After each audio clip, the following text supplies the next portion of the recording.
या नमस्कार, Punjab Kesari Navodaya Times TV में आपका स्वागत है। और हमारे साथ है इस समय general A K. Siwach. General A K. Siwach, आपका पंजाब केसरी नवोदय टाइम्स टीवी में स्वागत है। Thank you. जय हिंद। जय हिंद। जब भी हम किसी देश के सेनानी से बात करते हैं तो हमें इस देश की सीमाओं पर खड़े हर जवान की याद आती है, और ये याद आता है कि हम हिंद की सेना है, हम भारतवासी हैं, और इसलिए हमारे जुबान से फक्र से निकलता है जय हिंद। जय हिंद। Very good.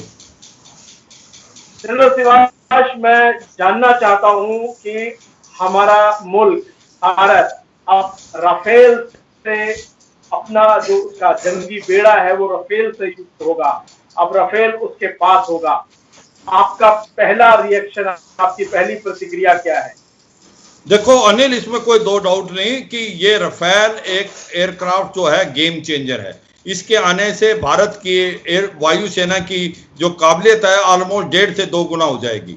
तो ये आपको पता होना चाहिए कि हम 36 जो जहाज ले रहे हैं, ये फ्रांस से हैं, ये डॉसल्ट कंपनी है इनकी। और ये हमने जो था एक प्रकार कॉन्ट्रैक्ट साइन किया था 2016 में, और ये फास्ट ट्रैक कॉन्ट्रैक्ट था जो कि 59,000 करोड़ का है। और हमें 36 जहाज मिलने हैं जो कि 2 स्क्वाड्रन हैं, और वो दोनों स्क्वाड्रन हैं वो अगले 2-3 साल में आ जाएंगे। और अभी हमारे को 5 एयरक्राफ्ट आ रहे हैं जो आज चल पड़े हैं, और वो हमारे को वेडनेसडे को भारत में पहुंच जाएंगे। जब वो आ जाएंगे तो भारत के लिए ये 5 एयरक्राफ्ट भी गेम चेंजर हैं। बिल्कुल, ये वेडनेसडे को आ जाएंगे जनरल शिवाश, लेकिन ये ऑपरेशनल कब से होंगे? हमारी सेना को ये कब से उपलब्ध हो जाएंगे? देखो अनिल, इसमें 2-3 बातें मैं समझाना चाहूंगा कि ये जो हमारे 12 जो थे पायलट, वो फ्रांस में गए थे और वो वहां से ट्रेन होके आ गए। और ये जो जहाज हैं ये वही उड़ा के लेके आ रहे हैं। यूं तो फ्रांस से भारत में आने के लिए इनको 6 से 7 दिन लगने चाहिए, मगर क्योंकि ये अभी रिक्वायरमेंट है भारत को इसको जल्दी से जल्दी लद्दाख के अंदर डिप्लॉय करने की, जिस प्रकार से हमारे तनाव है चीन के साथ, तो ये 2 दिन में आ रहे हैं। पहला दिन तो ये जो यूएई में जो अबू धाबी है वहां रुकेंगे, और वहां पर फ्रांस की बेस है, और उसके बाद उनकी एयर टू एयर रिफ्यूलिंग होगी 2 बार। हमारा IL-78 भी है जिसकी ये काबिलियत है, मगर वो जो फ्रांस की एयरक्राफ्ट ही करा रहे हैं। और 2 दिन के अंदर वो हमारे को अंबाला में पहुंच जाएंगे ये बुधवार को। यूं तो ये ट्रेनिंग मोड से और कॉम्बैट मोड के लिए आपको 6 महीने का टाइम होता है, मगर भारत के अंदर ये काबिलियत है और ये इतने ट्रेंड पायलट हैं कि ये हम इमीडिएटली 1 हफ्ते से पहले ही इसको ऑपरेशनल जो है रेडीनेस कर लेंगे और कॉम्बैट ऑपरेशन कर लेंगे, जो कि ये तैयार हो जाएगा अगले 3 से 4 दिन में आने के बाद। शायद ये इतिहास में पहली बार होगा कि 3 से 4 दिन में कोई भी एयरक्राफ्ट आए और वो तैयार हो जाए। बिल्कुल ठीक बोला अनिल, इसमें कोई दो राय नहीं। भारत को पहले ही पता था कि इसका ये एक ऐसा एयरक्राफ्ट है, ये गेम चेंजर है, फोर्स मल्टीप्लायर है, और हम इसको आके इतना टाइम वेस्ट नहीं कर सकते इसको ट्रेनिंग मोड से ऑपरेशनल मोड के लिए। इसलिए कुछ एक कार्रवाई हमने पहले ही कर दी। ये जो इसकी मिसाइल वगैरह हैं जिसके बारे में मैं आगे आप पूछोगे तब समझाऊंगा, वो भी सारी की सारी मिटोल मिसाइल वगैरह पहले ही भेज दी थी, और हमारे पायलट वेल ट्रेंड होके आ रहे हैं। तो ज्यादा टाइम इसलिए नहीं लगेगा क्योंकि ये पहले ही हमने इसके ऊपर सोच विचार कर लिया था, और क्योंकि रिक्वायरमेंट ऐसी है कि भारत और चीन के साथ तनाव बढ़ता जा रहा है, और लद्दाख के अंदर अब जो काबिलियत है एयरफोर्स की काफी अच्छी है, जिसके अंदर सुकोई 30 MKI भी है, मिराज 2000 भी है, MiG-29 भी है, MiG-29K जो नेवी के वो भी आगे हैं, जगूर भी हैं, अपाचे अटैक कैप्टन है। मगर जब रफेल उसके साथ आ जाता है तो एक प्रकार उसकी जो काबिलियत है एयरफोर्स की वो ऑलमोस्ट 1.5 गुना हो जाती है, क्योंकि ये गेम चेंजर है, फोर्स मल्टीप्लायर है। इसलिए भारत ने कुछ काम पहले ही कर लिए थे, तो आते ही ये 2 या 3 दिन के अंदर ऑपरेशनलाइज हो जाएगा, और जहां पर भी इसको भेजने की सोच विचार करेगा एयरफोर्स, उसको वहां डिप्लॉय किया जाएगा। जनरल शिवाश, आप बहुत लंबे अरसे तक भारत की सेना को सशक्तिकरण आपने देखा है, भारत की सेना को देखा है, सर्व किया है। इस देश के बहुत बड़े बड़े आपने मिशन में शामिल रहे हैं। मैं अगर ये कहूं कि ये समय जो है, ये समय बहुत महत्वपूर्ण है। एक तरफ भारत जो है वो कोरोना जैसे समस्या से जूझ रहा है, दूसरी तरफ आर्थिक समस्याएं अलग है, और तीसरी तरफ हमारे जो बॉर्डर्स हैं उन पर समस्याएं खड़ी हो रही हैं। आपको लगता है कि किसी भी तरीके का युद्ध जो है या जो कोई भी इस तरीके के हालात अगर बनते हैं तो भारत पूरी तरह से तैयार है, इसमें कोई संदेह नहीं है, लेकिन ये पड़ोसियों के लिए कितना घातक हो सकता है? देखो अनिल, भारत युद्ध नहीं चाहता। भारत नहीं चाहता कि युद्ध हो, ना चीन के साथ ना पाकिस्तान के। मगर अगर आपको युद्ध नहीं चाहना तो आपको युद्ध की तैयारी करना बहुत जरूरी है। अगर आप ताकतवर हैं और आप युद्ध के लिए तैयार हैं तो युद्ध नहीं होगा, इसमें दो कोई राय नहीं। इसी प्रकार को देखते हुए रफेल अगर आ गया तो रफेल के अंदर इतनी हमारी काबिलियत बढ़ेगी तो चीन और पाकिस्तान भी 10 बार सोचेगा युद्ध करने की। तो एक प्रकार इसके आने से युद्ध ना होने की संभावना बढ़ती जा रही है, इसमें कोई दो राय नहीं। अभी आपने ये बताया कि ये किस प्रकार से ये गेम चेंजर होगा। देखो इसके अंदर जो काबिलियत है ये एक काबिल तारीफ है। इसके पास मिसाइल जो सिस्टम है वो बहुत है। एक है इसके पास मिटोर मिसाइल जिसको बोलते हैं एयर टू एयर मिसाइल, और वो जो कम से कम 150 किलोमीटर तक फायर कर सकती है, और वो एक प्रकार से एक पिन पॉइंट टारगेट को करके और एक्यूरेट फायर करती है। तो इससे आने से जिस प्रकार से आप कोई भी जहाज 150 किलोमीटर तक उसको मार गिरा सकता है। उसके बाद उसके पास एक दूसरी मिसाइल है जिसको बोलते हैं स्कैल्प मिसाइल, जो कि एयर टू ग्राउंड है, जिसकी रेंज है 700 किलोमीटर, और वो जो एक प्रकार से उसको बोलते हैं कि उसके फायर करने से आप इतना कर सकते हो। जैसे बालाकोट में हमने जो ऑपरेशन किए थे जिसके लिए हमें अंदर जाना पड़ा था मिराज 2000 में, अगर आपके पास रफेल हो तो आपको जाने की जरूरत नहीं, आपको एलसी या एलएसी क्रॉस करने की नहीं, क्योंकि इसकी क्षमता 700 किलोमीटर तक है। आपका कहना ये कि सर्जिकल स्ट्राइक टाइप जो है वो 100-150 किलोमीटर दूर हम लोग टारगेट पे यहीं से बैठ के मार सकेंगे। बहुत ठीक बोला अनिल, आपने बिल्कुल ठीक बोला। 150-200 का 700 किलोमीटर, इसका मतलब अगर आपकी एयरफील्ड 100 किलोमीटर दूर है आपकी एलएसी से, तो अगले 600 किलोमीटर तक जा सकता है, इसमें कोई दो राय नहीं। उसके बाद जो मैं तीसरा एक बता रहा था, इसके पास एक है हैमर मिसाइल, जो अभी हमने फ्रांस से ली है जान के, क्योंकि उसकी अंदर काबिलियत है कि ये बंकर्स को, अम्यूनिशन डंप को, एफओ डंप को बर्बाद कर सकता है। और चौथी है एक माइका जो कि मिसाइल है जिसको साइलेंट किलर बोलते हैं। और इस प्रकार से अगर इसका आप हथियारों का रूपरेखा देखोगे तो एक प्रकार से ये बहुत बड़ा फोर्स मल्टीप्लायर है। यूं तो ये 4.5 से 5 जनरेशन एयरक्राफ्ट है, और चीन के पास भी है 5th जनरेशन J-20, मगर दो बातें हैं उसमें। एक तो उसके ओनली 15 जहाज हैं, और जैसी हालात चीन की साउथ चाइना सी में है, मुझे लगता नहीं वो इस तरफ ये जहाज ला सकता है। उसे साउथ चाइना सी में डर है अमेरिका का, तो वहां रखेगा। दूसरी बात, मुझे लगता नहीं J-20 एक प्रकार से बैटल हार्डन है और बैटल वर्दी है, उसको किसी ने आज तक देखा नहीं चीन के कहने पे। जबकि रफेल पूरा संसार जानता है कि आज की तारीख में सबसे अच्छा मल्टी मिलियन जो कॉम्बैट एयरक्राफ्ट है वो रफेल है। तो इसमें कोई दो राय नहीं, रफेल के आने से भारत की जो क्षमता है वो कम से कम एयरफोर्स की बहुत ज्यादा बढ़ेगी, चीन के अगेंस्ट भी और पाकिस्तान के अगेंस्ट भी। पाकिस्तान के पास तो F-16 है जिनके अंदर एमरैम मिसाइल है जो कि अमेरिका ने दी थी, वो मिसाइल तो इसके सामने 20% भी नहीं है। इतनी काबिलियत है रफेल की।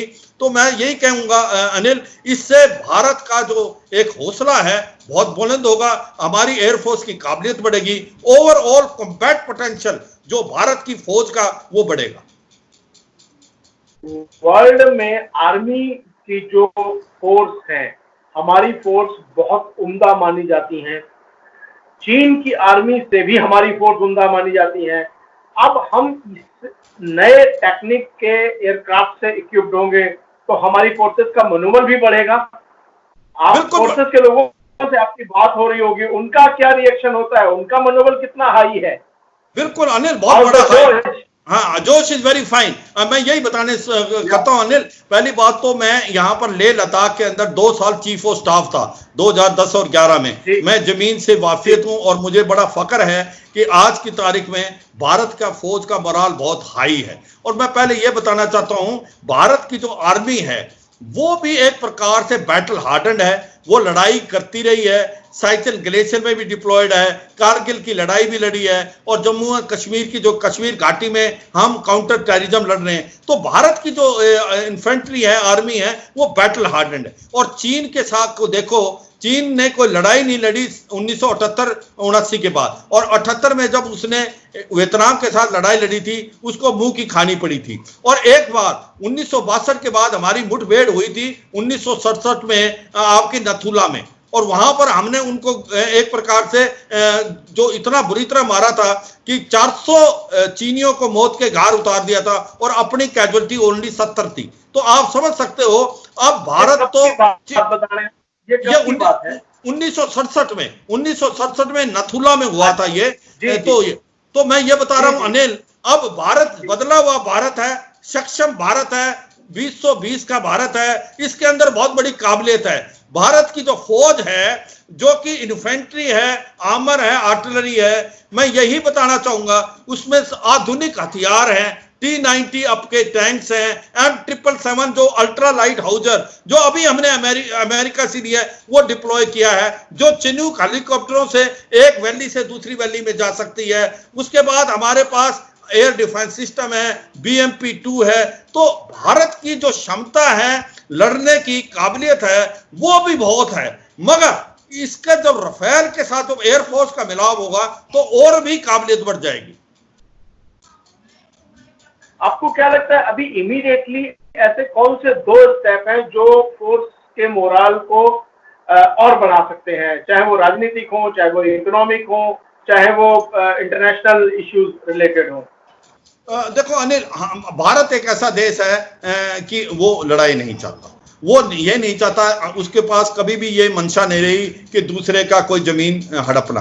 हाँ, भारत तो दूसरे देशों को जब अगर युद्ध होता है तभी युद्ध के करता है, और ये पाकिस्तान को पता, 4 बार उसने युद्ध किया और चारों बार उसको हार चटाई।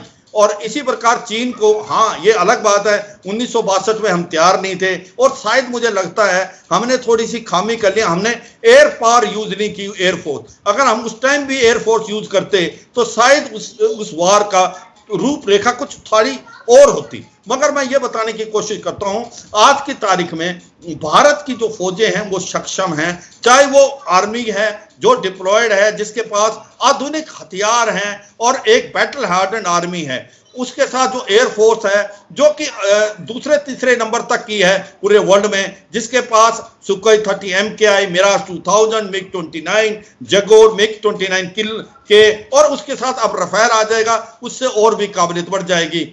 और इसके साथ भारत की जो नेवी है वो एक प्रकार से फोर्स मल्टीप्लायर है इंडियन ओशन में। अभी आपको पता है मलक्का स्टेट जो है उसके अंदर से सारे शिप पास करते हैं, और चीन का जो ट्रेड है 70 से 80% इस मलक्का स्टेट से जाता है, और वहां पर हमारा एयरक्राफ्ट कैरियर विक्रमादित्य और बाकी जहाज, फ्रिगेट, मिसाइल और आपकी सबमरीन डिप्लॉयड हैं। तो चीन को की सॉफ्ट वैली इंडियन ओशन है, अगर लड़ाई होती है तो हम उसके ट्रेड को बंद कर सकते हैं, उसका जो ऑयल आता है आपका मिडिल ईस्ट से उसको बंद कर सकते हैं, ये चीन को भली भांति मालूम है। तो हमारा जो अगर पूरा कॉम्बैट पावर देखोगे डिफेंस फोर्सेस का, जिसके अंदर आर्मी, एयरफोर्स और नेवी मिलाई है, तो हम दोनों तरफ लड़ने के लिए काबिल हैं, चीन से भी और पाकिस्तान के साथ भी। तो ये इनको समझना पड़ेगा कि अगर लड़ाई होती है तो चीन को ज्यादा नुकसान होगा, भारत ज्यादा सक्षम है आज की तारीख में।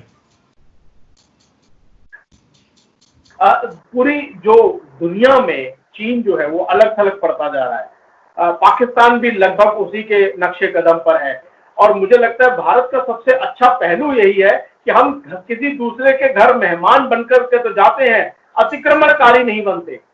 बिल्कुल ठीक बोला। देखो आपने सही बोला अनिल, आज की तारीख में चीन की पूरा देखो वर्ल्ड के अंदर क्या, पहले तो उसने ये कोरोना वायरस पूरे संसार में फैलाया, ये भी शक है कि हो सकता है ये वुहान लेबोरेटरी में मैन्युफैक्चर करके एक प्रकार से भेजा गया है, और ये क्योंकि उसके अंदर रीजन है इसके प्रकार किया गया। हाँ, ये है। और इसके अलावा अगर बाई चांस उसने मैन्युफैक्चर भी नहीं किया तो इस जिस प्रकार से उसने कार्रवाई की, पूरा संसार एक प्रकार से उसके अगेंस्ट खड़ा है। और आज की तारीख में पूरा यूरोप, पूरा America, Japan, Australia, south of Korea, वो सब समझते हैं कि जो भी कोरोना वायरस हुआ है वो सारी की सारी चीन की गलती से हुआ। इसके बावजूद चीन आंखें दिखा रहा है साउथ चाइना सी में। चीन एक ऐसा देश है जिसके पास 14 देशों के बॉर्डर मिलते हैं, मगर 23 देशों से उसका बॉर्डर डिस्प्यूट है। यह भी कमाल की बात है, 14 देशों से बॉर्डर मिलते हैं और 23 देशों से उसकी डिस्प्यूट है। साउथ चाइना सी में वो फिलीपीन से, मलेशिया से, उसके बाद वियतनाम से, इंडोनेशिया से, सबसे लड़ाई कर रहा है। और अभी जो है इसने जापान के साथ, सेनकाकू आइलैंड के साथ, उसके बाद उसके संबंध ऑस्ट्रेलिया के साथ बहुत खराब हो गए, यूनाइटेड किंगडम के साथ हो गए, पूरा यूरोप के साथ खराब है, कनाडा के साथ खराब है, अमेरिका के साथ है। क्योंकि जो चीन है उसका जो विस्तारवादी जो नीति है उसके अगेंस्ट पूरा वर्ल्ड खड़ा हो गया। तो आज की तारीख में उसके साथ कोई नहीं खड़ा हुआ। और जबकि भारत की नीतियों को देखते हुए पूरी democracy of the world are with India, और यह भी क्वाड बन गया है, आपको पता है, जो कि इंडो पैसिफिक में है। भारत, अमेरिका, ऑस्ट्रेलिया और जापान का एक जो समूह बनके इंडो पैसिफिक में, वो भी कहीं ना कहीं इसको दबाव दे रहा है। तो चीन जो है आपको साउथ चाइना सी में फंसा हुआ है। उसके बाद जो ये सिंगजांग प्रोविंस में जिस प्रकार से उइगर्स मुस्लिम को ये एक प्रकार से कंसंट्रेशन कैंप में डाला है, तिब्बत के अंदर जो ह्यूमन राइट वायलेशन कर रहा है, उसके बाद इसके जो संबंध है पूरे वर्ल्ड से खराब है।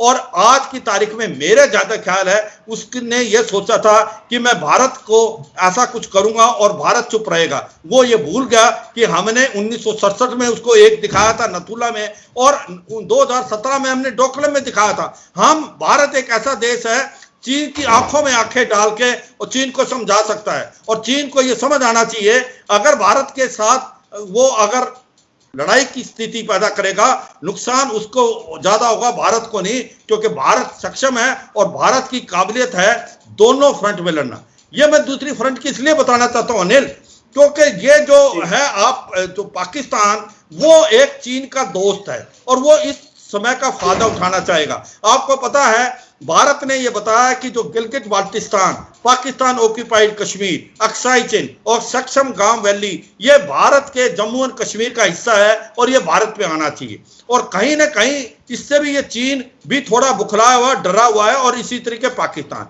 अभी पाकिस्तान ने गिलगित बाल्टिस्तान में 2 डिवीजन हैं वो एक डिप्लॉय कर लिए, और स्कार्दू में अपने जो है F-16 ले आया है, और स्कार्दू के जो एयरफील्ड है उसको चीन को भी दे दिए। आपको पता है कि चीन का सबसे बड़ी प्रॉब्लम क्या है एयरफोर्स में, उसकी जो एयरफील्ड है तिब्बत ऑटोनमस रीजन में, वो हायर रीचेज में है, तो वो पेलोड और वेपन्स को बहुत कम कैरी कर सकते हैं, एम्युनिशन को, इसलिए उन्होंने स्कार्दू का एयरफील्ड ले लिया है पाकिस्तान से।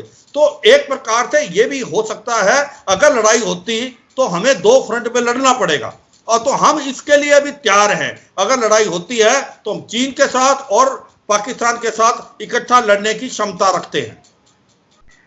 मुझे लगता है जनरल शिवाश, ये जो 23 जो दुश्मन है चीन के, वो भी तो भारत के साथ खड़े हुए। और मेरी जो एक इंटेलिजेंस एक्सपर्ट से बात हो रही थी, उन्होंने बताया कि पूरी दुनिया में भारत को इस समय इंटेलिजेंस इनपुट में बहुत सहयोग मिल रहा है। बिल्कुल, आप खड़े हो चुके हैं। अनिल, मैं इससे बिल्कुल सहमत हूं कि जो इंटेलिजेंस है वो हमको बहुत अच्छा मिला है, अमेरिका से भी, बाकी इजराइल से भी, और हमें जो हथियार हैं वो भी, हाँ बिल्कुल बिल्कुल, हमें जो हथियार हैं वो फास्ट ट्रैक में मिल रहे हैं रशिया के साथ भी।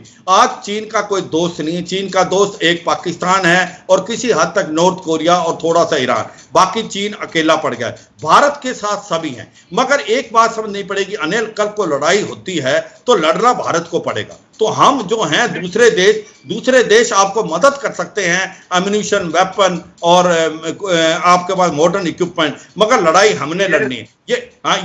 ये बात हमें समझनी चाहिए, और ये भारत भारत अच्छी तरीके से जानता है, हम किसी के दूसरे के कंधे पे वेपन रख के फायर नहीं करने, हम अपनी काबिलियत पे काम करेंगे। और मगर ये आपने बहुत ठीक बोला अनिल, आज की तारीख में पूरे का पूरा वर्ल्ड भारत के साथ खड़ा है। भारत के साथ इसलिए खड़ा है कि भारत सच्चाई पे खड़ा है। भारत जो भी कर रहा है वो बिल्कुल ठीक ठाक कर रहा है। मगर जो चीन है, मुझे लगता है अनिल, इसके अंदर आप कहते हो कि ये चीन ने क्यों किया, मुझे कहीं ना कहीं ऐसा भी लगता है कि चीन भी थोड़ा सा डरा हुआ है। चीन ने कहीं सोचा कि जब ये दौलत बेग शोक और डीबीओ रोड हमने जो बना दी, जो कि दरबुक शोक और डीबीओ रोड है, उससे हमारी जो सब सेक्टर नॉर्थ है उसमें जो दौलत बेग ओल्डी एयरफील्ड है उसकी काबिलियत बढ़ गई। और उसमें कारण, क्योंकि वो 8 किलोमीटर है साउथ ऑफ आपके काराकोरम पास से, उससे क्या हो गया है कि आप वहां से काराकोरम हाईवे को भी डोमिनेट कर सकते हो, आप गिलगित बाल्टिस्तान में चाइना पाकिस्तान इकोनॉमिक कॉरिडोर को भी कर सकते हो, आप वो हाईवे, हाँ बिल्कुल, आप वो जो हाईवे जो जा रहा है इनका सिंगजांग से लासा जो अक्साई चीन के थ्रू जाता है उसको भी डोमिनेट कर सकते हो। और इसको गेटवे टू अक्साई चीन माना जाता है, उसके होने से भारत अक्साई चीन की तरफ भी जा सकता है। तो कहीं ना कहीं उसको लगा, चीन को कहीं ऐसा तो नहीं है कि जब भारत ने ये दरबुक शोक और दौलत बेग, हाँ कहीं ये तो नहीं कि भारत आपको अक्साई चीन या गिलगित बाल्टिस्तान की लेने की कोशिश कर रहा है, क्योंकि अगर गिलगित बाल्टिस्तान में भी कुछ होता है तो चीन को बहुत बड़ा धक्का लगेगा, क्योंकि उसका जो चाइना पाकिस्तान इकोनॉमिक कॉरिडोर है वो वहां से जाता है। और हमने पहले भी बताया चीन को कि ये गलत है, क्योंकि ये इलाका हमारा है, it violate territorial integrity and sovereignty of India. मगर अब चीन को ऐसा लगा कि भारत की क्षमता बढ़ती जा रही है, और जिस प्रकार से दरबुक शोक और दौलत बेग ओल्डी रोड बना ली और सब सेक्टर नॉर्थ में हमने अपना जमावड़ा बढ़ा लिया, तो उसको लगा या तो भारत गिलगित बाल्टिस्तान में जा सकता है या भारत अक्साई चीन तरफ जा सकता है। तो मेरे को लगता है इस प्रकार से भी वो डरा हुआ है। तो हमें यह भी समझना चाहिए वो डर का भी एक इसका एक्सपोजर है। जिस हिसाब से वो डेप्सांग में बैठा हुआ है उसको लगता है कि हम दरबुक शोक दौलत बेग ओल्डी रोड को डोमिनेट करें, पर चीन ये भूल गया कि हमने इसका एक ऑल्टरनेटिव रूट भी बना लिया है, जो कि सेसरला, ससोमा और मोरगो और फिर दौलत बेग ओल्डी, जो कि एक ग्लेशिएटेड ऑपरेशन, ग्लेशिएटेड जगह से होता हुआ जा रहा है। वो 70% हमारी सड़क बन गई है, और वो जो नुब्रा वैली से है वो पीछे को है, उसमें चीन दखल अंदाजी नहीं दे पाएगा। तो ये मेरे को लगता है कि ये जो आया है गलवान घाटी में और डेप्सांग में, वो ये इस मंशा से आया है कि ये दरबुक शोक दौलत बेग ओल्डी है रोड, इसको लड़ाई के दौरान काटने की कोशिश करेगा। मगर हम सक्षम हैं, भारत लड़ाई नहीं चाहता, भारत लड़ाई के लिए तैयार है। अगर लड़ाई सौंपी गई तो भारत ईंट का जवाब पत्थर से देगा।